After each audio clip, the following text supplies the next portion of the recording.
Ibinalik ng Hamas ang ilan pang bangkay ng mga bihag sa Israel nitong Martes, matapos magbanta ang Israel na babawasan nito ang humanitarian aid na papasok sa Gaza dahil umano sa paglabag ng grupo sa kasunduan sa tigil putukan.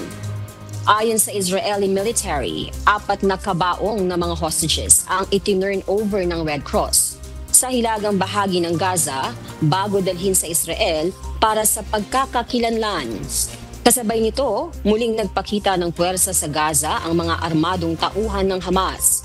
Sa isang video na kumalat nitong Lunes ng gabi, makikitang hinila ng Hamas ang 7 lalaki, iginapos, pinaluhod at saka binaril sa likod sa harap ng mga publiko sa Gaza City.